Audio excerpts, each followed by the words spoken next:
Yeah, thanks. I don't know. Should I say thanks for having me? I don't know. You right now you're the star of the show. I'm just Right. showing up. We're going to be talking about what? Embracing virtual selling today. Is Yeah. that what we're going to do? Because it's funny this came up, dude. On Friday, I was talking to Marco. Now, you don't know Marco, but he was in front of his customer's house. I'm on the phone with him. He's like, oh, no, I'm just in front of the house. I'm about to go in and see the job.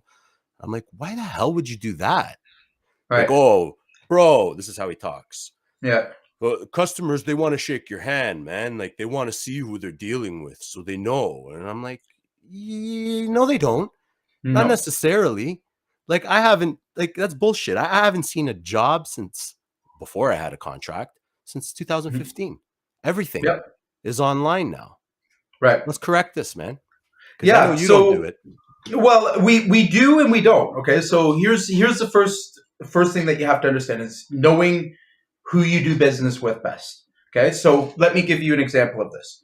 So if I'm selling $150,000 metal roof to a baby boomer and I'm trying to get them to jump on Zoom, that's not going to be a good connection. Yeah, Okay. yeah, Now, again, what we do is we qualify the hell out of them to make sure that they know our price. We do a lot of work before we ever go out. We never move our tires unless they're fully qualified.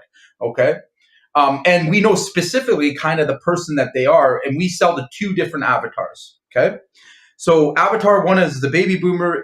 They are still it's their value system. So their value system works like this: if you work hard, you get somewhere. So come and meet me, and I'll give you the job. Right? It's their value system. They're not going to make purchases like that if they don't feel like that you provided the value to them.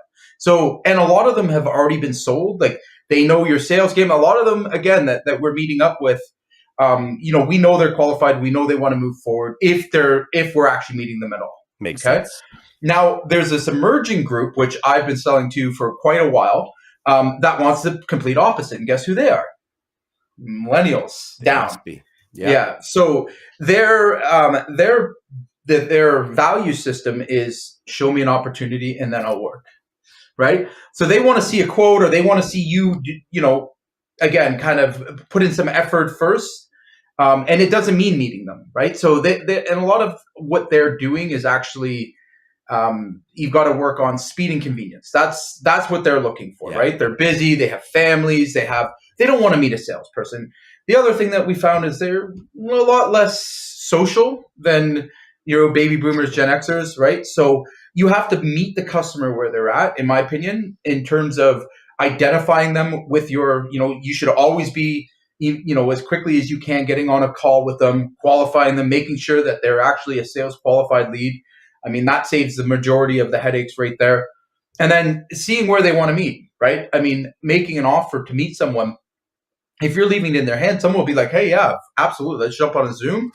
Perfect. Right. Now, in our buying thing, majority of our customers are still baby boomers and stuff like that. So we do a Yep. lot of in-house sales. And they get a lot of value from that. But again, just as easily, we're selling to millennials that prefer the digital meeting on Zoom at their convenience. And the way you want to look at it is you can do a hell of a lot more appointments that way. So if you're in a business where that's a possibility, even if you're doing discovery calls where you're meeting someone on Zoom and stuff like that, you can't go wrong. Especially with the CRMs and stuff, they can immediately set an appointment. They're getting Right. immediate, gratification from that. They know they've been, taken care of. They have it on their calendars. So, I mean, we are in no doubt we are going to be all that way very soon because people are, we're in the post trust era, I would say, where no one trusts anybody. All right. And on top of that, people don't like to be sold, right? Everyone knows what a salesperson is. Everyone has a negative kind of view of what a salesperson is. So why would, somebody that's, not as social as past generation want to have a salesperson come in and hard press them to sell a job? It's just not going to happen Right. as often, right? So Yeah. tell me, They see right through it. I mean, like, what do we say to Marco? In this case, he feels that that's where business is done. That's the only place that business is done. And we're missing over Gen X too. I don't want to just because I They're in the am Gen middle. X. They're both sides, right? So like they Right. can go either or. I find they're a tough bunch to nail down. Yeah, they want to So make you work for it, but they want to make it easy for themselves. right, they're kind of the ugly cousin. I don't know. They're in that weird group. Some of them are really, again, it depends on their lifestyle and if they appreciate it. A lot of blue collar guys in that group still want you to come out and meet them, right? And rightfully so. They're making a big decision, whereas someone in the more professional executive level does not want to have those meetings, right? And they're used to jumping on a Zoom. So again, we're seeing a good mix of it where we see the majority of the advantages coming from with having a digital online presentation is, don't think it's doing the sale. It's everything that happens before the sale. It's what gets you the call into the house. So guys really mess this up, and they go, first of all, they don't qualify. They don't know what the difference between a marketing qualified lead is and a sales qualified lead. I see that all the time. So a marketing qualified lead is somebody that has no urgency, no desire to solve their problem right now, and is just looking around, shopping, is doing research. What happens is a lot of guys don't recognize that or don't have a system to pull that out, and they try and go out and hard sell them. Yeah. All right. That's a terrible, terrible disaster. Like it doesn't work out. Right. So part of it is, okay, well, this person is in the research phase. Let's identify that. And then through small clips of media, we can use emails, we can use text, we can use all types of ways to make our offer, warm the client up, provide value, provide that, education that they need or that they're seeking. And then you're the valued source. You're showing up to that call and you are the trusted. They're comparing all the other quotes to yours, right? And if they're jumping on Zoom, it's really just to meet you, and it's like, let's go ahead with the job. So like that's a totally different sale, and nobody does that kind of stuff. Is where you're nurturing your leads. You're nurturing them between all of the the touch points. So again, they call in, they book a call. What happens between that time and the time you go out to meet them, or that time and you get the quote to them? If you're not filling those gaps with quality content and educating them, and having them become offer aware, you're leaving opportunity all over the place. And that, again, your presentation could be broken down into 8 small pieces of content that people can consume in a way that's convenient for them. Yeah, I like that, Jay. I mean, most of the sales process shouldn't be done in front of the client anyways, right? Right. Well, that's dying away. It's not going to be a thing. Like the in-house sales, the hard sales, like all that stuff, people really don't appreciate. They don't like to be sold. So don't sell them. No, right? Don't sell give them. them the information and nurture them to get them to the sales process. That's where it's the most fruitful, right there. Right. Well, and you're guiding them. You're guiding them to making a decision. So again, it's recognizing where they are in the buying decision tree, right? And I would say a lot of, again, if you're a smart marketer, you're marketing much lower in the, in the place where people make decisions. And, the best way I can put this is, somebody that's doing research may not be, they may be problem aware, but not solution aware. That's why they're researching, right? They may be neither. They could be neither problem or solution aware. They're just looking around, right? Like think of your home shows and stuff. Like how many people go there that are neither problem or solution aware? And then you have, only 3% of the market that are actually ready to buy now. That's where marketers and, companies get it wrong, is that, they're fighting for that person that's problem and solution aware. And guess what? They're going to everybody else too, right? Don't you wish that every customer that came to you was ready to buy? No. Already made their decision? No, because that would be the most expensive lead. And then I would be put into a group of all the other guys that are, and it would be so hard to differentiate, even with a strong offer. I'd rather have more time to have them sit in my marketing qualified pipeline where I'm nurturing them. And again, think about it. If I could have 8 sales conversations with you instead of just 1, how much more of an opportunity do I have to close? I appreciate that, actually. Right? Yeah, because every time you have an opportunity to build a relationship with them. Well, it's building a relationship. It's staying in touch. It's showing appreciation for the opportunity. There's again, it's coming to this concept that we're moving more and more to a place where people, you know, the people that are aware and that, you know, want to solve their problem, you got to move fast on those. That's why I say, like, speed to lead, everything else. When you're taking leads from that 3% ready to buy now, guys, I mean, if you're running ads, if you're doing that's directed to generate leads. So it's a leads campaign. Mm-hmm. You have a very limited window of time to make an impression with them. And usually what happens, 78%, I think I've told you about this, 78% of homeowners deal with the first person that responds to them. Okay, That's they buy the from the right first there. person. So most contractors really they shit the bed on themselves because, listen, they get a lead, they screw around for 2 or 3 days, maybe if they get back to them at all, right? And then when they call them, they try to hard sell them. What is wrong with the relationship there? It goes from, hey, barely nice to meet you. I didn't give you the time when you first reached out, but let's get married. You know, come spend 50, 60 grand with me because I'm the best. And then you stand there like an idiot with egg on your face. Like, so is the other guy and the other guy that came along. They all told me the same thing, right? So we get into these situations where, you know what? I much rather start my journey with them earlier, months ahead, because I've had months of warming that prospect up. And you know what ends up happening is that they don't trust anyone else by that point if I'm doing it properly, right?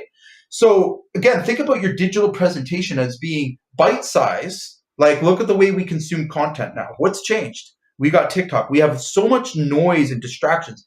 But That's right. the behavior of the clients are changing as well. And we're seeing it, you know, ramping up year after year after year, where, you know, again, in the future, what I believe is going to be more the status and more the norm is, you know, like I said, it's going to be, you know, really looking at that client journey and understanding, you know, when, where, why, and how to reach out to someone.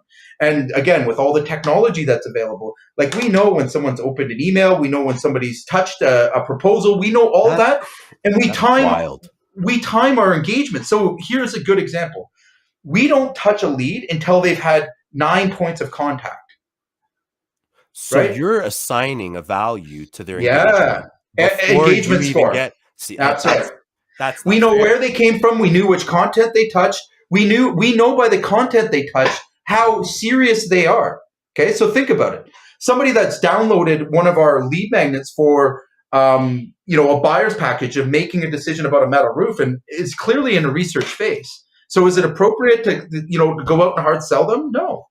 No, you All right. nurture. I'm going to nurture them. So only after they've opened 2 emails, right, and they've actually opened that document that we sent them, all right, will we reach out and soft touch, right? Soft touch is, hey, you know, you downloaded our research, just wondering, you know, if you're closer to making a decision, if I could help you out with, you know, any questions that you had. Now we're going to time that within 5 minutes of them opening that document. Boom, somebody's calling. Why? Because they're thinking about it now. It's speed and convenience to them, not to you, to them, right? So when they are thinking about something, that's the time to call. Right. You know, if you give it another 25, 30, 40, 50 minutes, well, now they've moved on to something else, and maybe they moved on to looking at somebody else's information. So again, with these systems that are available nowadays, like, the game has really gone from, you know, the hard sales, hard nose, like, we're going to go out and just, you know, tin man it, to a much more sophisticated approach where it respects the client journey, where it's built on client journey. And the reality is, if you're looking at, you know, sales presentations, yeah, you can do sales presentation on Zoom. You know, there's a million different ways to do it again. But really where you need to have your mindset is, how do I take what I used to have as a sales presentation and ditch the pitch, right? Get rid of it. Let's not do it. Let's really understand our customer, their wants, their needs, their values, and then reach out to them in an appropriate way that resonates with them and builds authority and trust in your brand. If you can do that, you won't ever have to sell a thing in your life, right? It's all gonna be order taking, okay? Because you've given the social proof, you've done all the right things in a way that doesn't, you know, cross the line. It's, you know, we'll call it courtship, engagement, like, you know what I mean? You're moving through the relationship tree, all right, without ever having to meet the client directly. And who's that to a benefit of? So right? Marco's fucked. Well, a lot of these guys are gonna. Well, again, here's the scary part about it. Okay, I want you to think of how many more sales I can acquire and how quickly I can acquire them by having a system like that in place. Now try and compete with that. If I don't ever have to spend time out hard selling people, all right. First of all, my revenue is going to be a lot more steady than Marco's, right? Nice guy.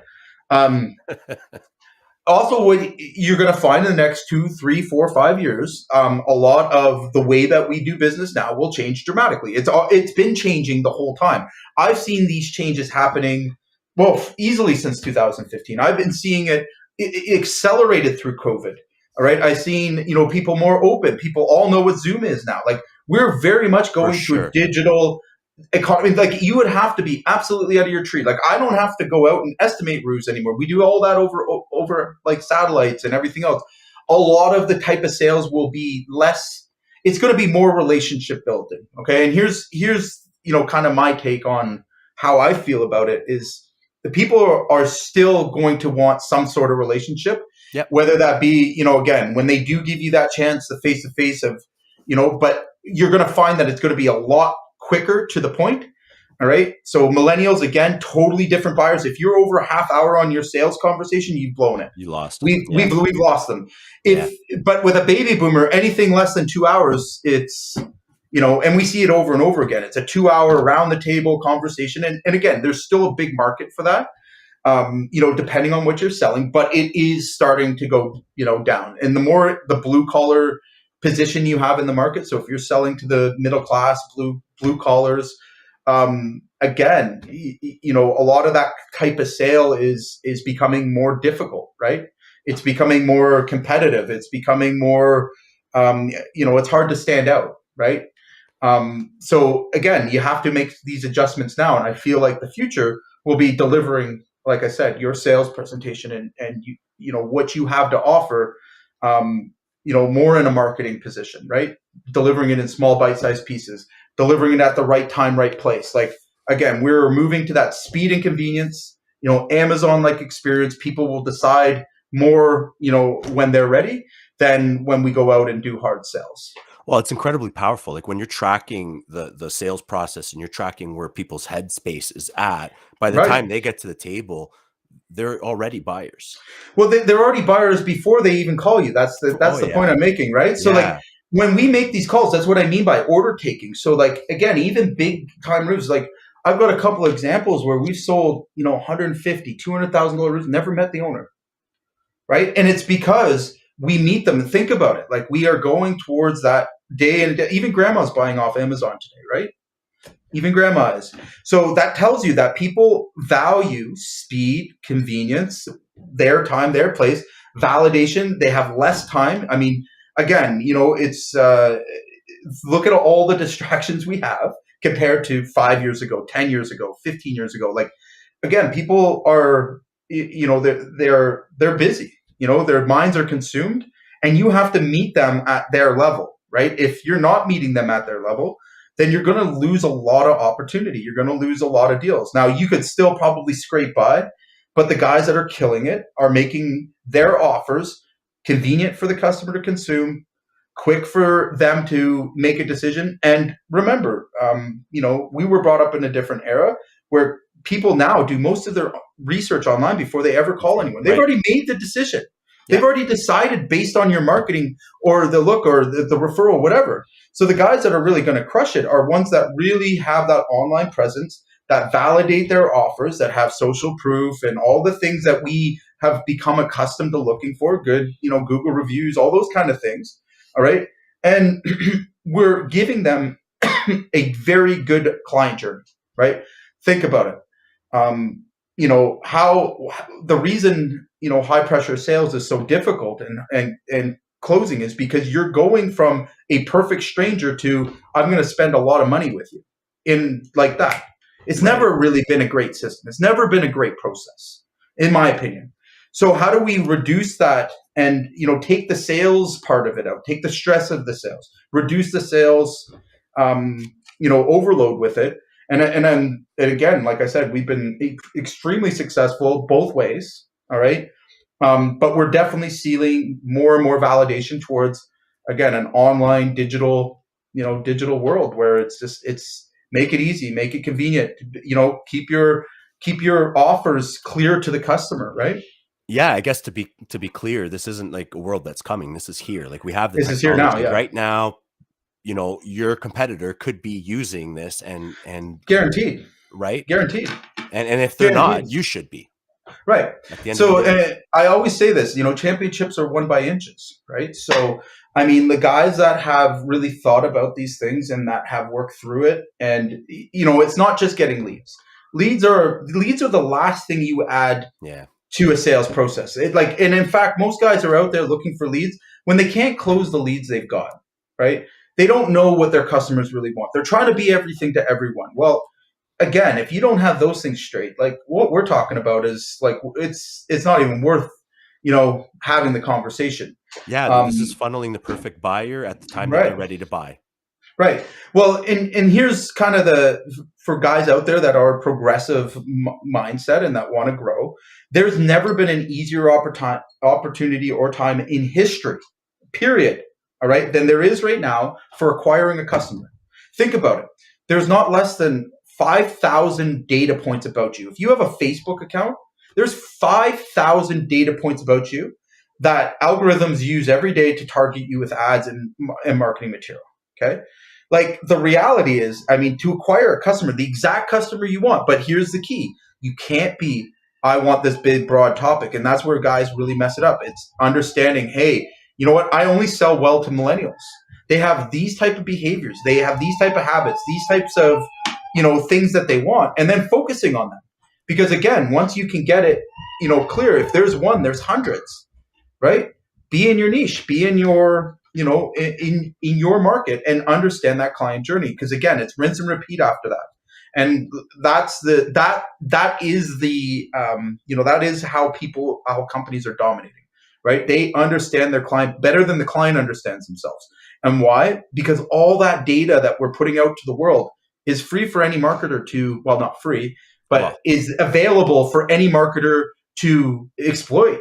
And that's why companies are exploding. Like, I mean, at some point, contractors have to be like, why does one company, do 100 million when the other one struggles to do 100,000? Like, what's the difference? And The real I'm telling you question what is why am I not him right. or her? Well, and again, I think a lot of contractors, they get to this point where they decide that they want to do operations and they're operators, right? But when it comes to the marketing and sales, it's like this mystery box, and then they leave it to a marketing agency. And most of them, I would say 90% of them are absolute bandits. They're going to, and anybody out there, you'll know my rant against lead generating companies. Those annoying ones that say, "Hey, I'll get you 25 leads." What you don't understand is that most of those guys, they do know the customer avatar. They're going after the broadest market, right, but they don't give a shit about the quality of the leads. They're not going to tell you to nurture them. And to be quite frank, they don't want you to actually exceed or excel because they're selling those leads to everyone else. Yeah, they don't have services right? to sell you at that point. That's right. Right. And again, if one guy is just cleaning up all those leads, what's it do to the rest of the pool of leads that are being generated to the same guy? So again, if an agency goes out, runs a marketing campaign for 6 companies, okay, and they generate leads for those 6 companies, and one company only ever gets the wins the sale, what would be your option at that point? You'd fire the company that keeps winning all the sales, sure, or you would lower their lead, and that's exactly what happens. Okay, so again, don't buy leads from lead generating agencies. Don't buy leads from Angie's List. Don't buy leads from those guys. Think about it. At the end of the day, the effort and energy you're going to put into developing your offer, getting clear about your customer, all right, is a multi-million-dollar achievement. Okay, and anybody can do it. Any contractor can do it. It's well within their wheelhouse. After that, all right, a good offer, a good client journey, good experience will scale. You could have the most mediocre marketing going, and it's still going to scale and it's going to do well, right? Understanding that customer, I mean, that's the name of the game. So, I mean, we've been pretty clear about, why we should embrace virtual selling, but what about the how? Yeah. So the how is, again, this is the, I guess, the fun part. So if you need help, yeah, I'm not trying to sell you anything. But if you're struggling with the tech and the technology or the vision or the view, jump in a call with us. I'll give you the 9 steps that you need to take immediately join our free class. I'll teach you them however you want it to be, or you can just get us to fix the problem. I can bring my systems, my team, we drop it in, we fix your problem, we help make those adjustments so that you become the leader in your market. It's really a decision that easy, because at the end of the day, if you're trying to fix your own marketing, that's going to be a tough thing to do. I mean, again, think about how long it took you to learn your trade, right? We're talking about literally learning a whole trade, and multiple of trades at that. Copyright, funnels, like there's so many aspects to it. Don't be the architect, don't be the builder, right? Nobody's ever done it alone. No, nobody. This is why we're here, right? Exactly. And now next week we have to figure out how we're going to top this topic, because this is good. Yeah, absolutely. And again, think about your digital sale, right? If you could take your whole sales pitch, break it down into a client journey, bite-sized pieces, bring them through an entire experience with you, you're going to be able to do that on autopilot. Like, how much more time could you spend operating that business, managing, the key things in your business, or, hey, you know what, taking a vacation? Because, I mean, I still make sales being on vacation. I make sales sitting here. The sales are continuous, right? We don't have those big, drops and falls in revenue, and this is how I'm doing it, right? So, yeah, I'm going through this journey as well with Tile Services Canada. Like I want to learn. Like, this is absolutely amazing. Like, I feel like I'm doing something wrong, dude. I feel like it's not fair. Right. Well, and I get that a lot. See, that's so funny you say that, because all the customers we've set up that have done really, been really successful, they've come back and expressed that to me. They're like, dude, I feel like I'm stealing. I'm like, you are, right? Like you're dominating a market. And a lot of it comes with some responsibility as well. So when you do figure out the marketing side of things, think about it, right? Like if you could acquire and close a sale on command, what's your problems? Exactly. What issues do you have that are so difficult you can't solve? You got to be profitable. Okay, great. So by the way, recruitment and hiring for those guys out there. Oh, I can't get the guys. Well, guess what, guys? Identical, same thing. Everything I just told you, turn it to hiring and recruiting, and bam, which is literally word around. Yeah. Right. And it's if you're not doing them both at the same time, and guys just don't see that. Like, you gotta have a system nowadays for that. That doesn't take your time, and you can have all those things where it's just on autopilot. Like, it's all about creating opportunity and how you seize it and how quickly and consistently you're doing it. And again, we got lots of customers that are, enjoying the benefits of it, right? And staying ahead of the competition, that are now getting to dictate the pricing in their market and that have real impact. For the guys out there bitching, oh, I can't get my price, I can't get this, I can't get that. Well, hey, are you part of the problem or are you part of the solution, right? The solution is you need to be, if you're a top contractor and you deserve to be in that spot, and you can't market and you can't sell. Well, that's what we're here for. We're not here to convince everybody else to do it. We're here for the ones that are actually looking for the solutions. That's right. That's right. And the solutions, when you do get them in your hands, and I mean, again, it's game changing, right? And you'll never look back at, traditional selling, because just the time that it requires, the effort, the energy, the people power. Again, anybody that's relied heavily on a closer, when that closer leaves, what happens? Your business goes bye-bye, right? Like you're putting yourself up against that and you're relying on hustle. All right. Stop relying on hustle. If you want to rely on systems and processes that, allow you to use average people and produce extraordinary results, all right, go system wise, go marketing wise. If you want to, rely the rest of your career on hustle, all right, then hard sales is your ticket. But know this, you lose that salesperson or you stop hustling for a day, what happens? Is that a business at all? No, that's a hamster wheel. Now you can even have best of both, right? You can be strong in sales and strong at marketing. Now that's a devastating combo, right? 100%. Right. Those are the $100 million companies in our market, though, right? Yeah. Well, let's get our community there, man. Yeah, absolutely. Because there's $100 million companies in our group yet to be. Yeah, there's going to be $1 billion contractor very shortly, which is is boggling for the mind to think about. Like, how many of you guys out realize there? what a billion is? I don't Yeah, with a B, like a B, a billion. It's 1,000 million people. That's Right. crazy. That's So, crazy. I mean, again, guys, like the money's there, the opportunity's there. There's no less opportunity. There's more opportunity than there's ever been. It's just a matter of how you seize it and the speed of which you have to move to seize it. Right. That's it. So, changing the game. Yeah. We're not cheating at checkers. Yeah, we're not cheating. That's right. I love that. Let's do this again next week, brother.